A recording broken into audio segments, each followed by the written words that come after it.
എനിക്ക് ഈ മൂക്കുത്തിയോട് വല്ലാത്ത സ്നേഹം തോന്നുന്നു. സത്യം പറഞ്ഞാ ഇവിടെ ഒന്ന് വേണ്ടതാ. പക്ഷെ മൂക്കുത്തി തരാൻ എൻ്റെ സ്വർണത്തിന്റെ സൂചിയൊന്നുമില്ല. സ്വർണത്തിന്റെ സൂചി കിട്ടാനേ തട്ടാനെ കെട്ടണം. ഞാൻ വെറൊരു പണിക്കരാ.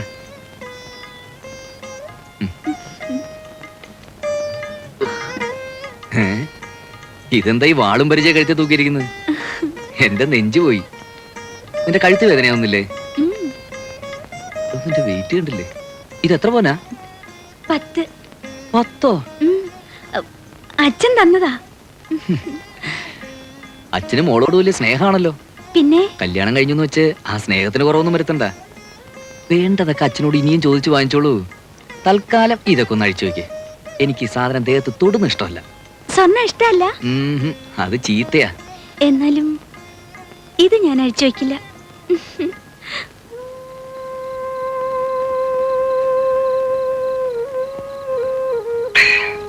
അവള് ചെയ്തത് എന്തായാലും തെറ്റാ.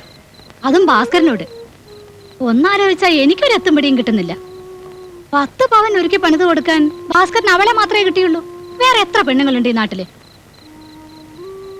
10 മാറ്റുള്ള പെണ്ണ അവള്. അതുകൊണ്ടാ ഭാസ്കരൻ അവളെ സ്നേഹിച്ചതും സ്വർണം കൊണ്ട് മൂടിയതുമല്ല. എന്നിട്ട് ആ ഒറ്റ കാരണം കൊണ്ട് അവൾ എന്നെ കൊണ്ട് ഇന്ന് ചാരായം കുടിപ്പിച്ചു.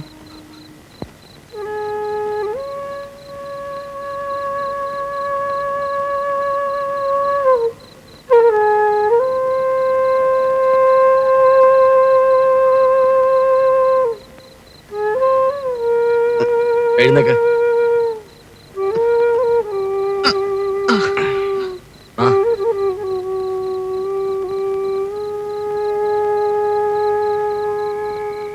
എന്നെ പിടിക്കണ്ട വെളിച്ചപ്പാടെ, ഞാൻ വീഴൂല. എന്റെ മനസ്സിന്റെ സങ്കടം സഹിക്കാൻ പറ്റാത്തോണ്ടാ ഞാനിന്ന് കുടിച്ചത്. എന്റെ ഭഗവതി, ഒരു പെണ്ണ് ചതിച്ചൂന്ന് വെച്ച് ചാരായം കുടിക്കേണ്ട ഗതികേട് വരുന്ന കഷ്ടമല്ലേ ഭാസ്കര? നീ തോറ്റു കൊടുക്കാൻ പാടുണ്ടോ? പോയ 10 പവന്റെ പിന്നാലെ നിന്റെ ജീവിതവും പോവില്ലേ? പോയാ പോട്ടെന്റെ വെളിച്ചപ്പാടെ. ഇന്ന് എന്റെ മധുവിധുവാ. മധു എന്ന് പറഞ്ഞ ചാരായം, വിധു എന്ന് പറഞ്ഞ രാത്രി. അതായത് ചാരായ രാത്രി. നിന്നെ മലയാളം പഠിപ്പിച്ച മാഷ എനിക്കൊന്ന് കാണണം. പണിക്കരെ, കള്ളപ്പണിക്കരെ, ചെറ്റ പണിക്കരെ, ധൈര്യം ഉണ്ടെങ്കിൽ ഇറങ്ങി വാടാ. എടാ ഭാസ്കരനെ തനിക്ക് ഒരു പുല്ലും ചെയ്യാൻ പറ്റില്ലടാ. വിഷമിക്കാനൊന്നുമില്ല. മോള് 2 തൊട്ടി വെള്ളം കോരി തലയിൽ ഒഴിച്ചു കൊടുക്ക്. ആദ്യമായിട്ട് കുടിച്ചതിന്റെയാ.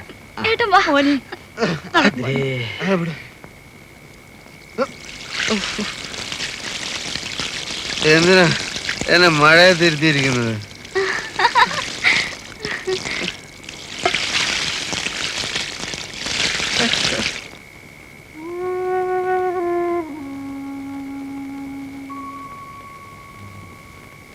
എന്റെ മോനെ ആ ദുഷ്ടത്തി കൈവശം കൊടുത്തതാ.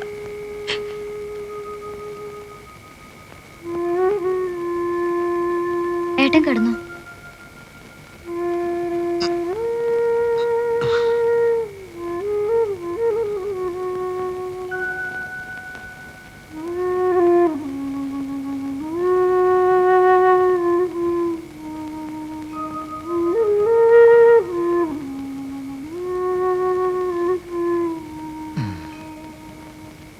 പോയത് പോട്ടടാ, നീ ഇനി കുടിക്കരുത്.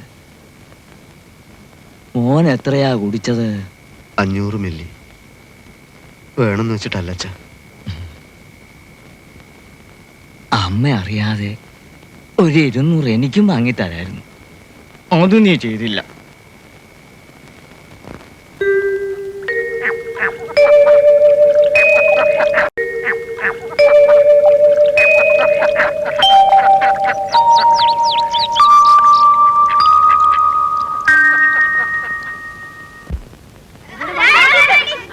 എടുത്തോളി.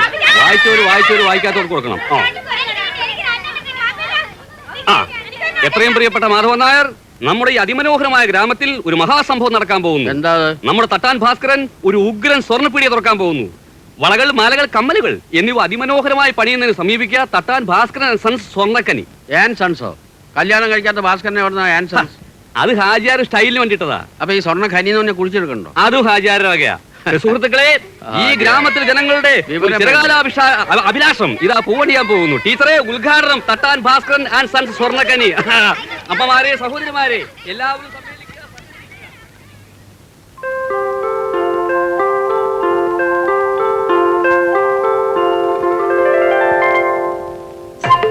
രണ്ട് തല ഒപ്പയിരിക്കണം. ആ വരൂ വരൂ ഭാസ്കര. നിക്കൂ നിക്കൂ നിക്കൂ.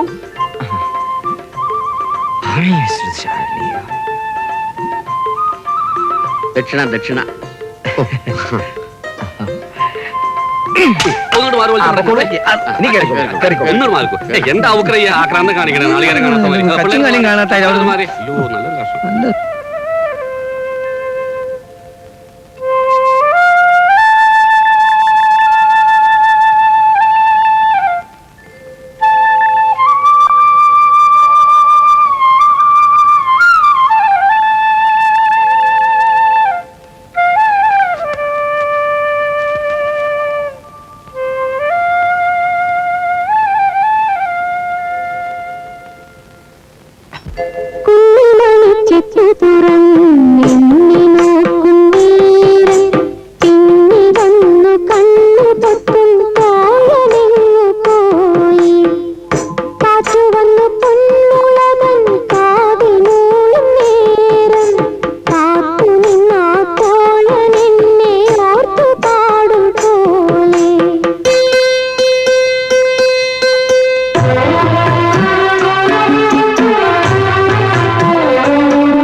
മോളെ അലാറം അടിച്ചു, അച്ഛന് പോയി കഷായം എടുത്ത് കൊടുക്കും.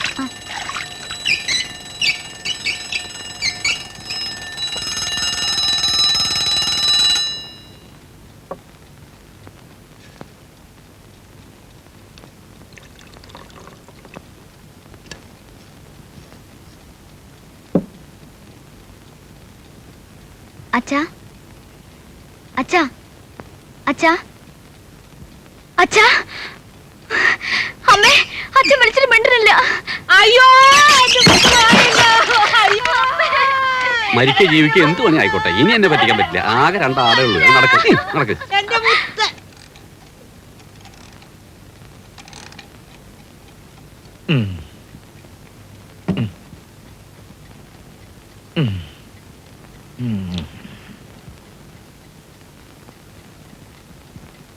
തെയ്യും തത്ത തെയ്യും താഹ തെയ്യും തത്ത തെയ്യും താഹ തെയ്യും തത്ത തെയ്യും താഹ തെയ്യും തത്ത തെയ്യും താഹ തെയ്യും തത്ത തെയ്യും താഹ തെയ്യും തത്ത തെയ്യും താഹ തെയ്യും തത്ത തെയ്യും താഹ തെയ്യും തത്ത തെയ്യും താഹ തെയ്യും തെയ്യും താഹ ഈ രക്തത്തിൽ എനിക്ക് പങ്കില്ല. ദൈവം എന്നെ ശിക്ഷിക്കില്ല. തെയ്യും പായേരം വരാണ്ട് പറിച്ചിട്ടൂറ വയ്ക്കാരാ.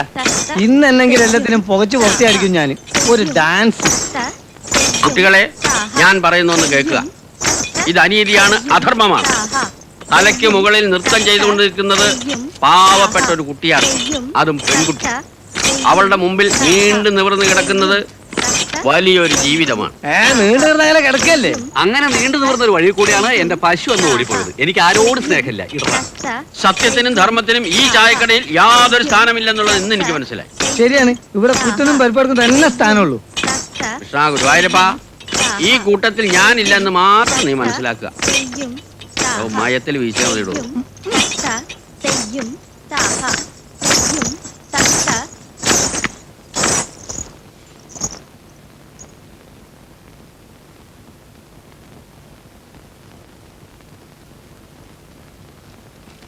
ഇതിലെങ്കിലും ടീച്ചർ ഒന്ന് നാട് വിട്ടിട്ടിരിക്കുകയാണെങ്കിൽ എന്റെ വക മമ്പറം പള്ളിക്കൽക്ക് ഒരു നേർച്ച ഉണ്ട്.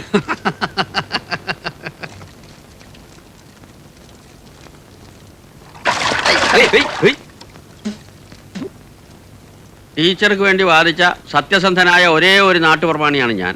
ആ എന്റെ തലയിലും തീർത്ഥം തളിച്ചത്ര ശരിയായില്ല. സോറി. വളരെ കഷ്ടപ്പെട്ടിട്ടാ ഞാനിവിടെ ഡാൻസ് ക്ലാസ് തുടങ്ങിയത്. ജീവിക്കാൻ ഇതേ ഒരു മാർഗമുള്ളൂ. എനിക്ക് ആ കെട്ടിടം ഒന്ന് നന്നാക്കി തരണം. അല്ലോ, ചെലവിന്റെ കാര്യം മാത്രം പറയല് ടീച്ചറെ. മനസ്സറിഞ്ഞൊന്ന് ക്ലാസ് എടുക്കാൻ പറ്റുന്നില്ല. കുട്ടികൾ ചോട് വെക്കുമ്പോഴേക്കും ആ അവക്കർ എന്തെങ്കിലും പ്രശ്നം ഉണ്ടാക്കും. ഓ പ്രശ്നം ഉണ്ടാക്കുമെന്ന് ഞമ്മക്കറിയാം. മയ്യത്താകാത്ത മനുഷ്യൻ മയ്യത്തായി എന്ന് പറഞ്ഞുണ്ടാക്കിയവനാണ് ഓൻ. ഓനെ ഞമ്മക്ക് അവിടുന്ന് ഒഴിപ്പിക്കാം. എന്താ? അത് വേണ്ട. ആളൊരു സാധുവാ. അത് ശരി. അപ്പൊ ടീച്ചർ ഓന്റെ ഭാഗത്താണല്ലേ? എന്തേ ഇടയ്ക്കിടയ്ക്ക് വല്ല ഉയർന്നൂടെ വരുമ്പോടെ ഓശാരം തരാറുണ്ടാ?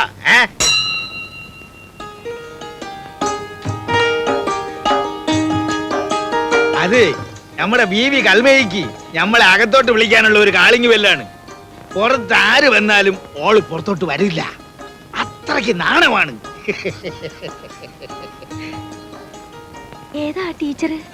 അത് തറവാട്ടി പറഞ്ഞ ഒരു ടീച്ചറാടി. ഈ കരുതും പോലെ ഒന്നും അല്ല. ഞമ്മക്ക് നിങ്ങളെ ഉള്ളൂ. നിങ്ങളെ വേറൊരു പെണ്ണ് കാണണത് ഞമ്മക്ക് സഹിക്കൂല. കളിയും ചിരിയും പറഞ്ഞ് നിങ്ങൾ ആരുടെയെങ്കിലും കൂടെ ഇറങ്ങിപ്പോയാ ഞാനിതാ ഈ ഉത്തരത്തിൽ തൂങ്ങും. ഹലോ, എന്താ പൊന്നെ ചതിക്കല്ലേ?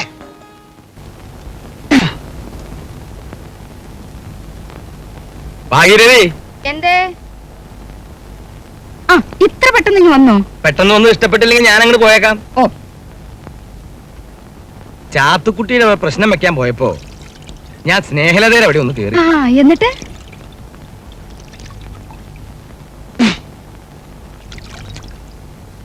എന്താ? എന്നിട്ട് അവിടെ ചെന്നപ്പോ അവള് പറഞ്ഞു, ആ, ഒരു ആ തോർത്ത് നിർത്തേ.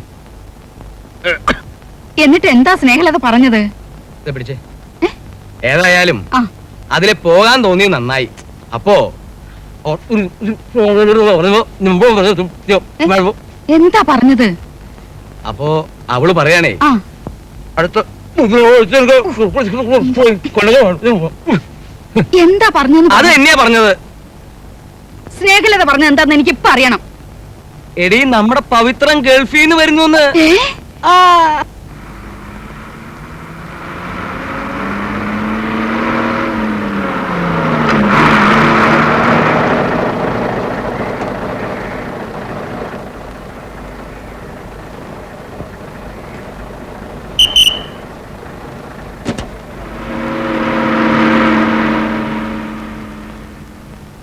മോളെ സ്നേഹലതേ, ദേ പവിത്രം വന്നു. മോളെ ദാ വരുന്നടി.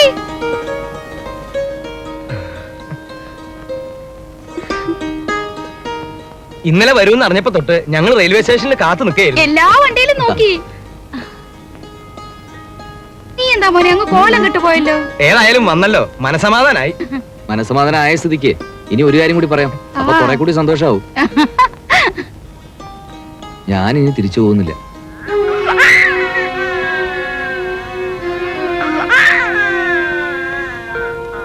തമാശയല്ല, എനിക്ക് അവിടെ ചെറിയൊരു പ്രശ്നമുണ്ടായി. എന്റെ വിസ റദ്ദ് ചെയ്തു. ഞാനവിടെ 2 മാസം ജയിലിൽ വരുന്നു.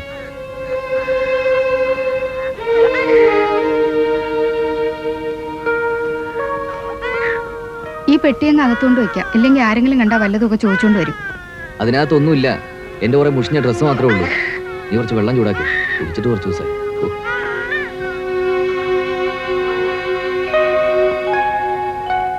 അപ്പൊ ഇവൻ ഖത്തറിലേക്കാന്നും പറഞ്ഞിട്ട് പോയത് നേരെ ജയിലിലേക്ക്.